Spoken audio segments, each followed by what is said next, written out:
오늘 저는 에베소서 마지막 부분 에베소서 6장 10절로 24절의 본문을 중심으로 하나님의 전신갑주라는 제목으로 말씀을 전하고자 합니다. 사도 바울은 에베소서를 마치면서 정말로 마지막으로 부탁을 하는데 그것이 뭐냐?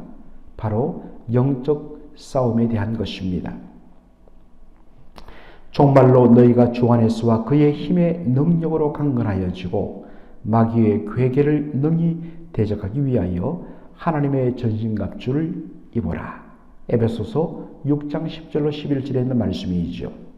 우리의 싸움은 혈과 육에 대한 싸움이 아니요 하늘에 있는 악한 영들과의 싸움이란 것입니다. 사실 공중권세 잡은 악한 영들, 에베소서에 나오는 그 특이한 표현으로는 정사와 권세와 이 어둠의 세상 주관자들과 하늘에 있는 악의 영들, 이것이 바로 그 당시 2000년 전 헬라 세계에서 쓰여졌던 악한 영적 존재들을 가리키는 그런 관용 어구인 것입니다. 그러한 악한 영들은 우리의 힘과 우리의 능력으로는 능히 감당할 수 없고 대적할 수 없습니다. 그렇기 때문에 먼저 요구되는 것이 주 안에서 그리고 그의 힘의 능력으로 말미암아 강건해져야 한다는 것입니다. 여기서 우리가 주목할 것은 바로 주 안에서라는 뜻입니다. 주님 안에서 그분의 힘의 강력으로 강력해져야 된다. 얼핏 보면 그냥 넘어갈 수 있는 표현이지만 사실 이것이 바울 서신에서 가장 중요한 표현이라고 했습니다. 주 안에서. 이 주 안에서라는 것은 바로 주와 연합되어 있다라는 그러한 의미라고 말씀을 드렸습니다. 왜 주 안에 있는 것이 우리의 능력이 되는가? 여러분, 예수님은 어떤 분이십니까?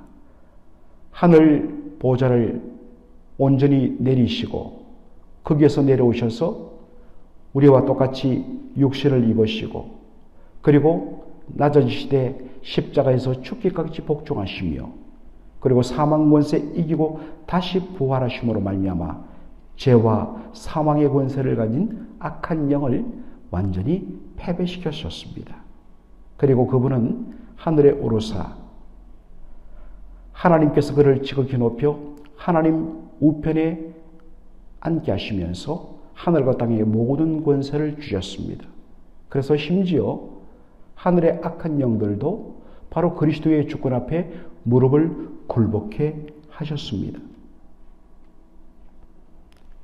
여러분, 주 안에 있는 자는 어떤 자입니까? 바로 주 예수 그리스도와 연합된 자입니다. 비록 우리 개인적으로는 약합니다. 보잘것없습니다. 그러나 우리가 주 안에 있을 때, 주님과 연합될 때 주님께서 십자가와 부활을 통하여 승리하신 그 승리, 그 놀라운 의, 그 놀라운 제3과 새 생명의 은혜를 우리가 그대로 받으며 누리며 하늘의 영광을 가지신, 하늘과 땅의 모든 권세를 가지신 그분과 연합되어 있기 때문에 바로 주 안에 있는 우리를 그 누구도 손댈 수 없다는 것입니다. 이것이 주 예수 그리스도 안에 있는 바로 그분의 능력을 덧입어 강건케 되는 것입니다. 여러분, 우리가 성경으로 말미암아 예수님을 주로 고백하고 믿을 때에 우리는 놀랍게도 신비하게도 예수 그리스도와 연합된 존재가 되었습니다. 그런데 어떻습니까? 분명히 영적으로 신비하게도 성령 안에서 믿음으로 말미암아 예수님과 연합되어 있지만은 현실적으로 그것을 우리가 온전히 느끼지 못하고 누리지 못합니다. 그래서 우리가 이미 살폈듯이 에베소서 3장 17절에 바울이 에베소 교회를 위하여 기도하는 그 기도의 내용에 어떤 내용이 들어있습니까? 믿음으로 말미암아 그리스도께서 너희 마음에 계시게 하옵시고 예수님은 우리가 처음 주님을 영접하고 믿는 그 순간부터 우리 안에 거하시고 성령을 통하여 우리 안에 거하시고 우리와 항상 함께 하십니다. 우리와 연합되어 계십니다. 그런데 이것을 우리가 온전히 정말 느끼고 그분과 연합됨의 그 놀라운 은혜와 능력들을 우리가 누리기 위하여서 믿음으로, 날마다 믿음으로 예수님께서 우리 안에 거하시는 것을 고백하고 그것을 누리는 것입니다. 그래서 바로 믿음이 중요한 것입니다. 둘째로는 하나님의 전신갑주를 입어야 된다고 말합니다. 여기에 전신갑주란 것은 머리끝부터 발끝까지 갑옷과 여러 가지 도구로 완전 무장한 당시 로마 군대 병사를 떠올리게 만듭니다. 바울은 그러한 이미지를 가지고 바로 하나님의 전신갑주를 설명하고 있는 것입니다.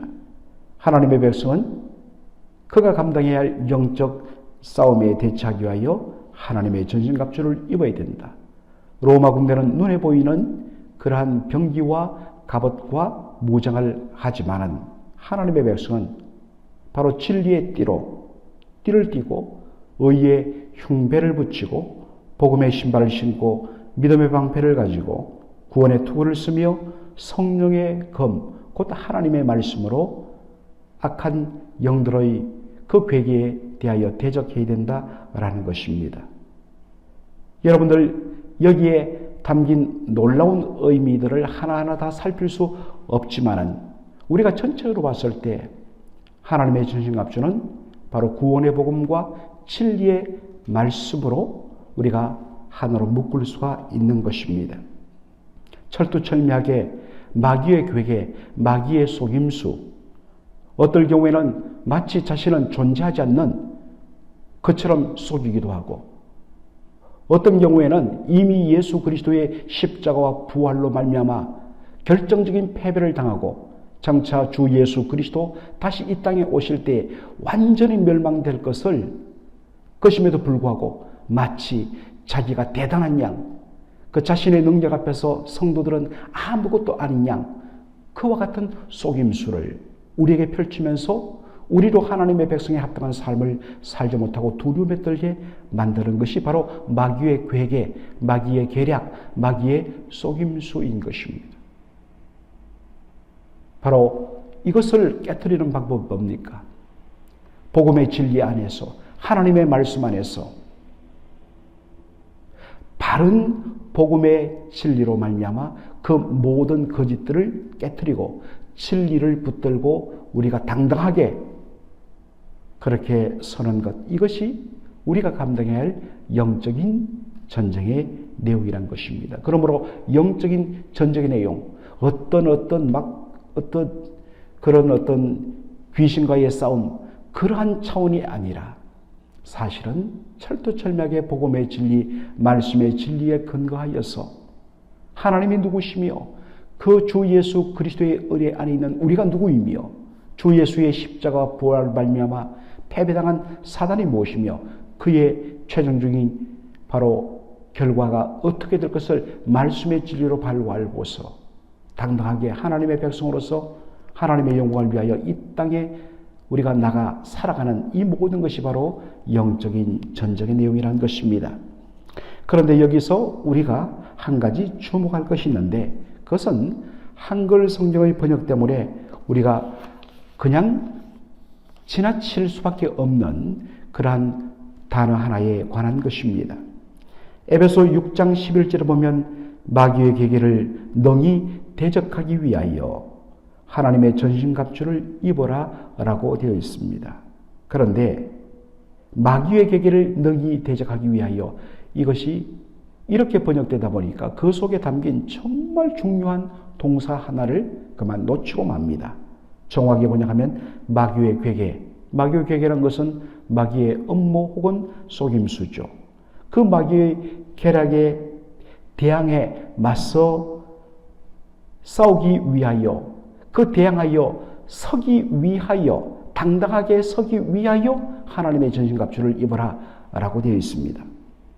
여러분, 여기에 바로 서다란 이 말은 로마 군대가 전부 다 중무장한 채 촘촘히 어깨를 맞대고 한 손에는 방패를 한 손에는 창과 칼을 그렇게 들고서 어깨를 맞대어서 딱 수천 명이 일렬로 서서 몰려오는 대적들을 방어하는 그러한 그림을 생각할 수가 있습니다. 내 혼자 싸우는 것이 아니라 아무리 중무장했더라도 나 혼자 싸우면 그저 그냥 당합니다. 그런데 전신갑주를 입은 군사들이 서로 어깨를 타닥타닥 맞대고 굳게 서서 함께 몰려오는 대적들을 향하여 싸우는 그 모습, 바로 우리가 당하는 모든 영적인 싸움은 우리 한 사람 한 사람 개인의 싸움이 아니라 공동체가 함께 복음의 진리의 고백과 바른 말씀에 대한 확신과 말씀의 검을 가지고 싸우는 그러한 싸움인 것입니다. 이것을 놓쳐버리니까 늘 우리는 나 혼자고, 그래서 나 혼자는 감당할 수 없다는 그런 두려움에 빠지게 되는 것입니다. 어떤 한 사람의 문제가 아니라 그것이 온 공동체의 문제가 되어서 내 일인 양 함께 붙들고 함께 싸울 때에 바로 우리는 능히 승리할 수가 있는 것입니다. 하나님의 전신갑주를 입으라는 말씀 뒤에 기도에 대한 교훈이 나옵니다. 성령 안에서 무시로 기도하라, 항상 기도하라 라는 말씀이 나옵니다. 이것이 굉장히 중요한 의미를 가지고 있습니다. 아무리 우리가 하나님의 전신갑주로 무장한다 할지라도 우리가 정말 잠들어 버리면 아무 소용이 없는 것입니다. 왜 무장을 했습니까? 적과 싸우기 위하여 무장한 것 아니겠습니까? 그런데 그만 잠들어 버리면 전쟁은 끝나버리는 것입니다. 마찬가지로 항상 기도로 깨어 있지 아니하면 영적인 싸움에 승리할 수가 없습니다. 특별히 우리가 중요하게 봐야 될 것은 성령 안에서 무시로 기도하고라는 말입니다. 성령 안에서 무시로 기도한다는 것은 성령의 감화감동과 도우심 안에서 항상 깨어 기도하는 것을 뜻합니다. 성령의 도우심 없이는 여러분 우리는 결코 깨어 있을 수 없고 정말 간절하게 주의 은혜와 능력을 믿음으로 구할 수가 없기 때문인 것입니다. 그래서 늘 성령 안에서 깨어있는 그러한 삶이 중요한 것입니다. 성도들이 감당해야 할 영적인 싸움을 설명한 후에 마지막으로 바울은 자신을 위하여 기도해 줄 것을 부탁합니다. 19절로 20절 보면 또 나를 위하여 구할 것은 내게 말씀을 주사 나로 입을 벌려 복음의 비밀을 담대히 알리게 하옵소서 할 것이니 이 일을 위하여 내가 쇠사슬에 매인 사신이 된 것은 나로 이 일에 당연히 할 말을 담대히 하게 하려 하심이니라 라고 말합니다. 바울은 자기의 입을 벌려서 담대히 복음의 비밀을 말할 수 있도록 그렇게 기도해 줄 것을 요청합니다. 지금 바울의 처지는 바로 감옥에 갇힌 상태입니다. 그러나 바울은 자신을 어떻게 표현합니까? 사슬에 매인 사신이라고 이야기합니다. 여기 사신이라는 것은 ambassador, 즉 왕을 대신하여서 다른 나라에 보냄받은 대사를 가리킵니다. 비록 감옥에 갇혀있고 가택연금된 그런 죄수의 신분이지만 바울은 자신의 본분은 하나님 나라의 왕이신 우리 주님의 복음을 전하는 대사라는 엠베서들이라는 그러한 당당한 자기 정체성을 가지고 있었습니다. 그래서 갇힌 자 중에 사신 대사가 되었다. 비록 갇힌 형편에 있지만 자신을 지키고 있는 로마 군병들에게 복음을 전할 수 있도록 입을 열어 담대히 복음을 전할 수 있도록 그렇게 기도를 요청한 것입니다. 갇혀있는 형편, 어떤 의미에서는 도무지 복음을 전할 수 있는 여건과 환경이 되지 않는데도 불구하고 나는 갇힌 중에 있지만은 나의 원래 본분은 하나님 나라의 대사다. 그러므로 그러한 형편이 어떠하든지 간에 내가 담대히 입을 열어 복음을 전하게 해달라고 그렇게 기도를 요청한 것을 보게 됩니다. 디모데후서 4장 2절에 너는 말씀을 전파라. 때를 얻든지 못 얻든지 항상 힘쓰라 라고 말씀하고 있습니다. 사랑하는 성도 여러분, 이것은 사도 바울 한 사람에게만 주신 직무관입니다. 우리 모든 사람들은 고린도 후서 5장에 있는 대로 바로 하나님이 보내신 대사인 것입니다.